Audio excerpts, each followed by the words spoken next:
napakasayang magulang. Pinalaki silang puno ng pagmamahalan.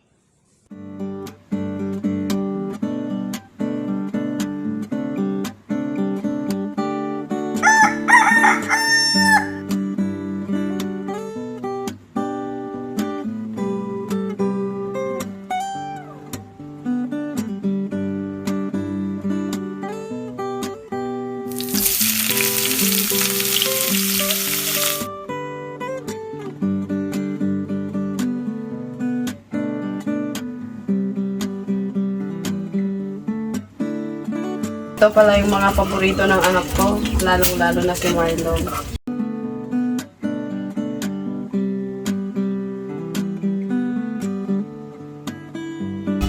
Mga anak, kain na! Oo, Nay, papunta na!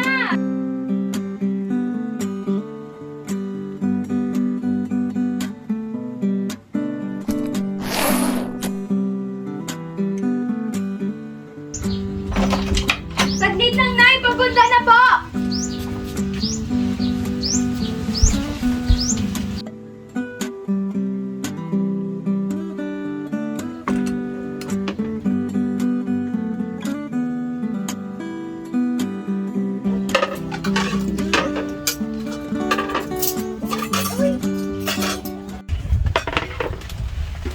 Wow, ang sarap naman yan.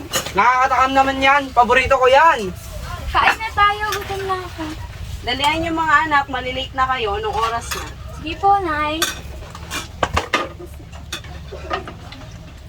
O mahal, andyan ka na pala, tara na, kain na tayo. Oh, mga anak. Galingan nyo sa pag-aral, ah.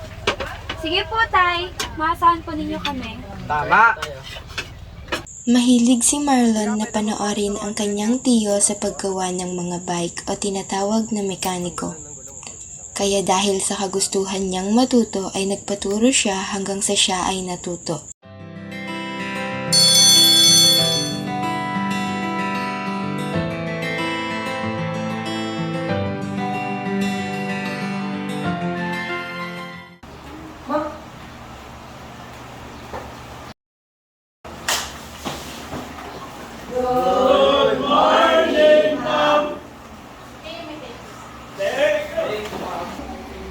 Ma'am, Okay, para sa inyo Marlon, paano mo isinasagawa yung mga bagay na yung mga normal na ginagawa ng mga taong normal din lang? anong magagawa mo? Isa ka lang naman bukol. Hoy, tumigil kayo! Teka boy, bibili muna ako ng merienda. Anong gusto mong merienda? Tubig na lang, bro. Sige, antin muna lang ako dito. Sige.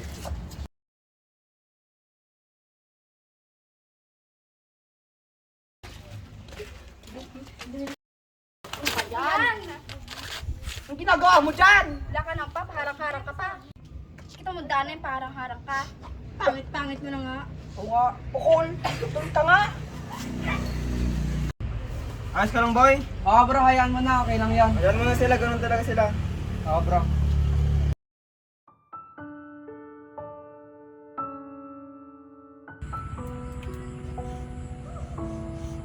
Anak, lagi mong tatandaan yung sinabi ko sa'yo ha, na mag-aral ka ng mabuti dahil para rin lang sa kinabukasan mo yan. Opo, Nay.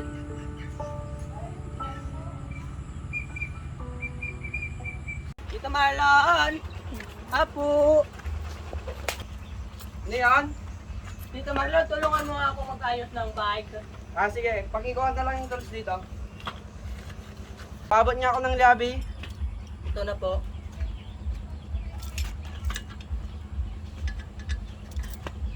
Tanggalin mo natin yung gulong dito. O anak, magmerienda muna kayo ng pamangkin mo. Sige po, Nay. Pakilagay na lang po dyan.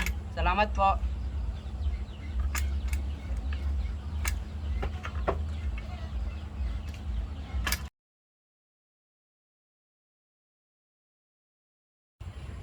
Nay, saan ka po galing? Tuturuan mo pa ako sa pagsusulat eh.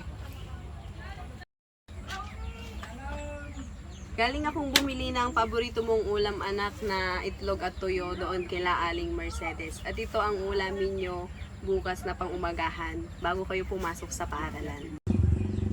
O anak, Nay, salamat po ha. Ikaw ang pinaka-the best na nanay sa buong mundo. Mahal na mahal kita, anak.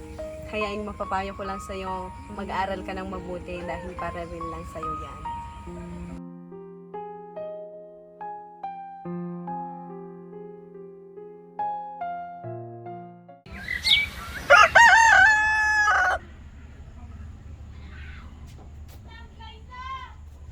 Mga anak, magsigising na kayo. Anong oras na? Malilate na naman kayo sa school. naman yan, Nay? Ang aga-aga pa. Dalian nyo mga anak at maghahain pa ako ng pagkain. Ang baho-baho mo. Oo, Aga-aga. mag-aasara na naman Bangon kayo. muna Anong ako oras dito. na? Mga anak, kain na kayo.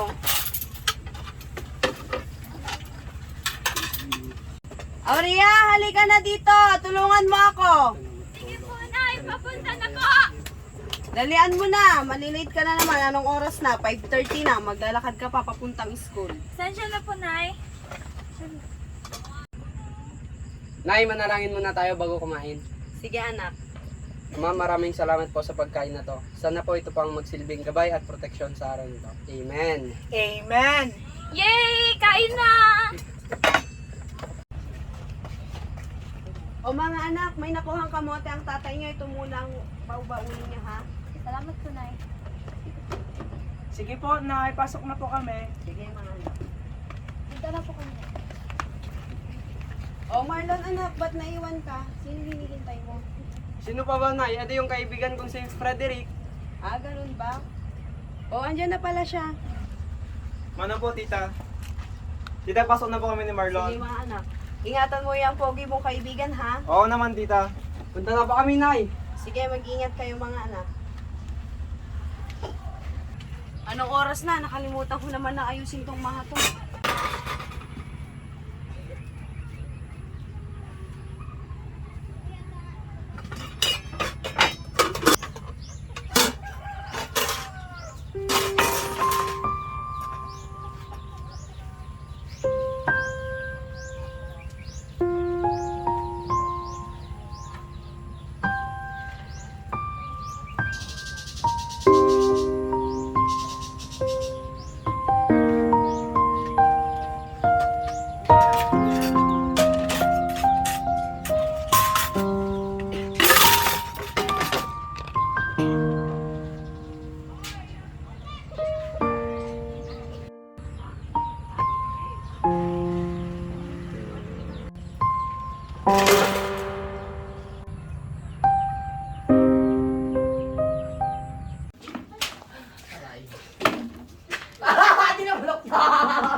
Go-girl ka naman ka na.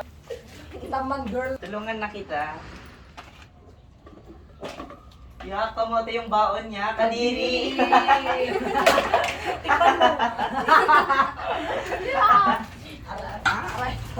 Pulutin mo na yan, girl. Ano ba yan? Oo, yung baon mo. Ate, andito pa ako. Ate! Oh, kamusta pag-aaral mo, Marlon? Ayos lang naman, ate. Akin na yung bag mo, kuya, at uwi na tayo. Atya, tara na. Uwi na tayo. Sige, ate. Ano yung damit mo?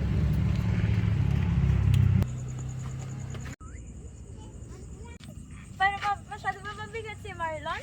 Oo, ate, sobrang bigat ni Kuya Marlon. Okay lang yan, bunso. Ikaw pa, kaya mo yan. Pero ikaw pa rin magugat ngayon. Tanda na yan. Kayo talaga. Parang si tatay na tayo. Tara, puntahan natin siya. Babakan na, Kuya Marlon. Tay! Sige. Tay! Ano po, Tay? Tay, mano po? Ano po, Tay?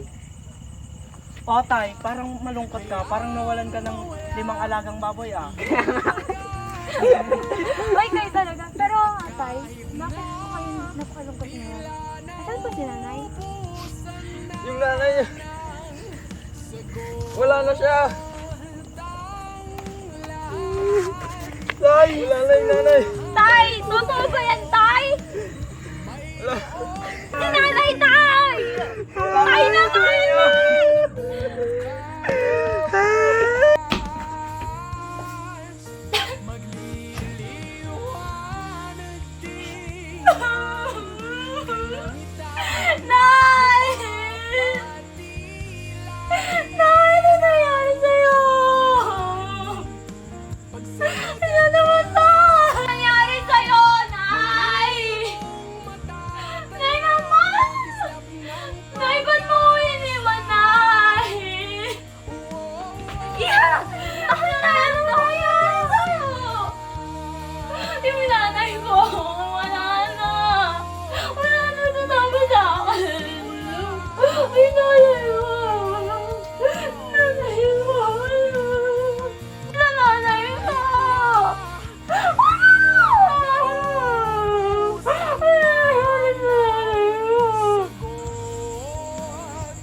Ate, okay lang yan. Tanggapin na lang natin na wala na si nanay. Pero ano yung nanay natin? Ano yung papakit natin, Nay? Ayaw naman.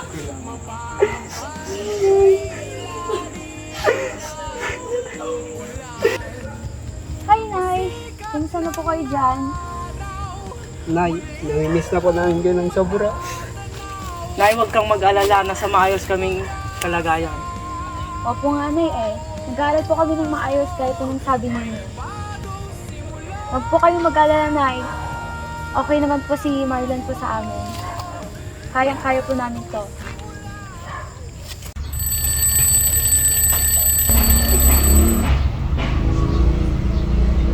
Nay, maraming salamat po ha. Kahit nasan ka man ngayon, mahal na mahal kita. Nay, maraming salamat po dahil pinalaki niyo pa rin akong parang normal na tao. Namimiss na kami.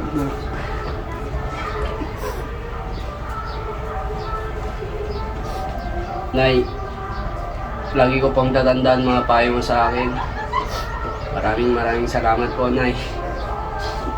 Si Marlon ay nag-aral sa iba't ibang eskwelahan simula noong siya ay nasa kolehiyo na.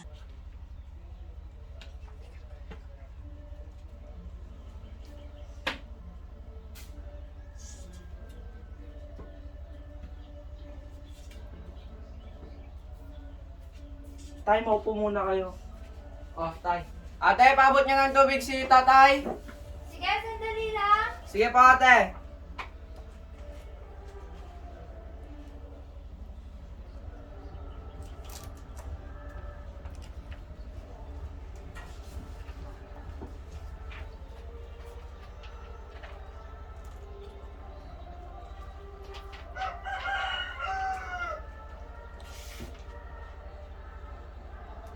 Dahil nung po muna kayo.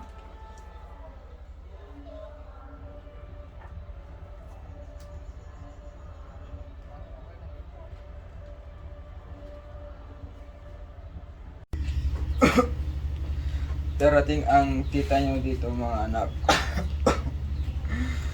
Dahil Atay, pakikuha na niya ng tubig si tatay. kayong alagaan. Bulsa, pakitingin si atay. Tay? Tay! Tay, huwag kang mag-tay! Tay! Tay, busy ka! Tay! Si tatay, pakitingin!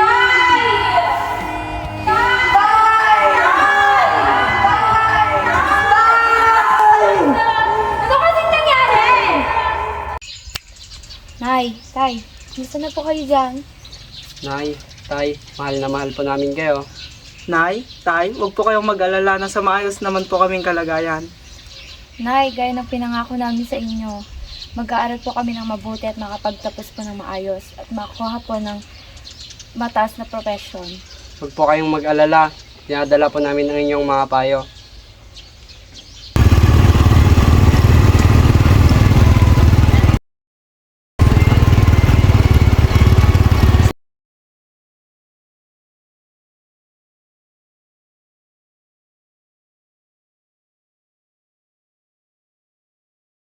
Tao pa! Anong ginagawa mo dyan? Bangon ka nga! Umagang-umaga, bunso! Tulad mo kapatid mo! Sige po ate, pupunta na. Yan ang ginagawa eh. Nung oras na, maya-maya meron si Tia Minta. Bangon mo ako dito. Punas. Marlon, Aurea! Tao po, Marlon, Aurea. Hala ate, andyan na si Tia Minta. Tignan ko lang.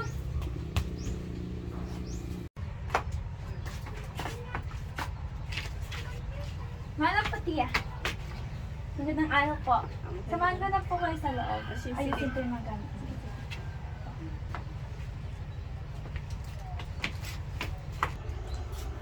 Pasok ka lang po sa loob ng kwarto, Tia. Sige. O Tia, andyan ka na po pala. Mano po? Magandang umaga po, tiya. O Tia, maupo ka muna. Hintayin mo si ate. Kamusta naman kayo dito? Okay lang naman po. Kuala po ako ng merienda po. Sige. Ikaw, tiya, kamusta ka na? Okay lang naman. At simula rin noon ay nakilala niya ang isang babaeng mayroon ring kapansanan na tulad niya. Siya ay si Claire, Nagkatagpo sila sa isang paaralan at doon na nagkaroon ng nararamdaman sa pagitan ng isa't isa. Hanggang sa di kalaunan ay naging mag-asawa na silang dalawa. Makalipas ang ilang taon, Mahal, andito na pala kayo. Magandang umaga, ate. Magandang umaga rin sa'yo, Lorna. O, bibilin ko na aking bunsong kapatid sa'yo. Alagaan mo siya. Oo, ate, huwag kang mag-alala. Alagaan ko siya. Uwi na rin ako. Tsaka pagpasensyahan mo na rin kung hindi nakapunta si Marlon dito kasi nga may trabaho siya. Sige lang ate, naiintindihan ko naman si Kuya Marlon kasi may trabaho siya. Mag-ingat kayo palagi ni Kuya Marlon na ate. Asan? Ate, paalam. Sige. Paalam, ate. Paalam. Mag-ingat ka, ate. Sige, kayo rin.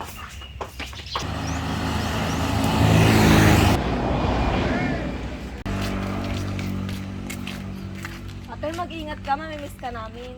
Ako rin, mamiss ko kayo. So, kasi naman hindi naman makakamiss sa inyo. Ate, mag-ingat ka. Ako rin, ingat ka na.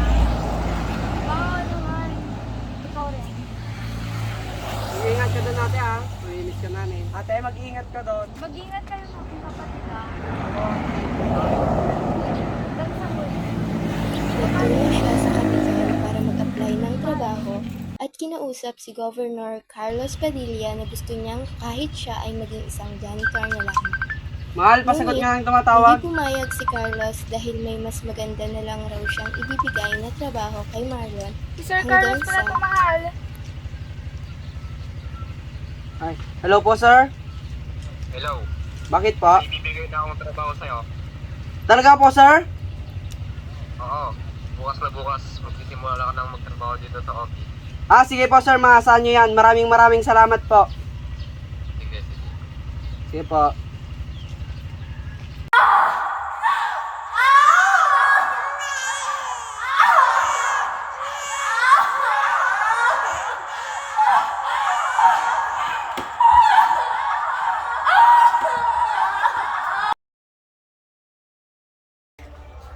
Anak, Josiah, tara na. Malilate ka pa, oh. Andito na yung uniform mo sa bag ko. Sige po, ma. Magbebenta pa ako sa palengke.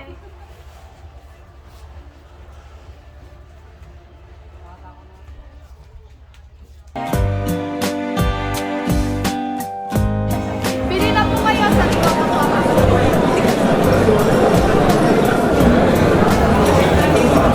Yan po, kalahati ko. Kalahati.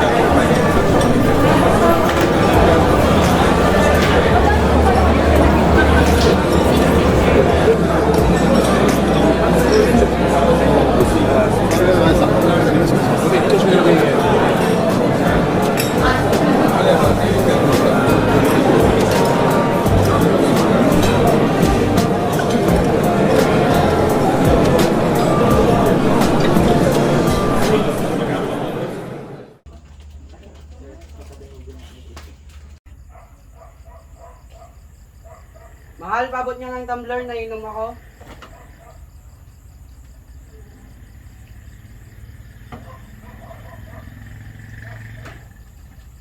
Mahal, ano ba itong papakita sa cellphone ko? Pakitanggal nga. Ano ba kasi nga? Nanay kasi ang mga pinipindot mo dyan. Mahal, pakibukas na rin pala itong tumbler ko. Ano ba? Kaya mo naman, di ba? Hindi ikaw gumawa.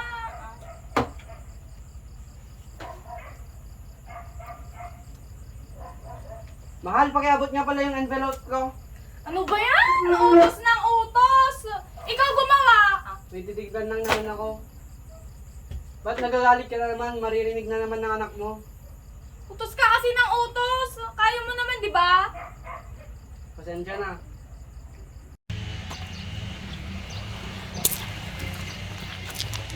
Nakita namin yung tatay mo, tukol pala. Kaya naman pati ikaw, kulang-kulang ang pag-iisip mo. Hoy, kayong dalawang kayo. Huwag niyo sasalita ng ganyan mga magulang ko. Ano ba?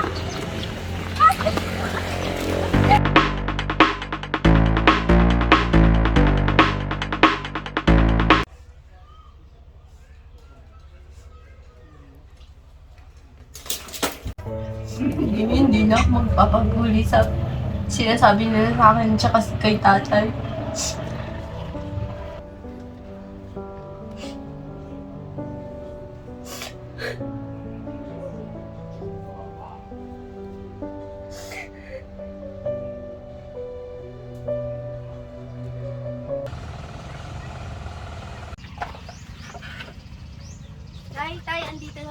O anak, kumain ka na tapos na kami kumain ng papa. Hi, Tay. O sige, kumain ka na.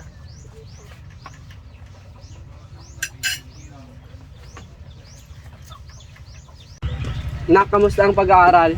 Ayos lang naman po, Tay. Mabuti kung ganon. Alam mo ba, Nak, makapagtapos ka lang sa pag-aaral, masaya na ang nanay at tatay. Katulad yun ang sinabi ng lola mo, mag-aral ka ng mabuti at dapat makapagtapos. Dahil para sa atin rin naman ang tagumpay. Opo, Tay. Salamat po. Magliliwanag din ang kalangitan, mapapatila rin ang ulan. Pasikat ng araw, muli mong matatanaw ang kislap ng pag-asa. May bagong simula.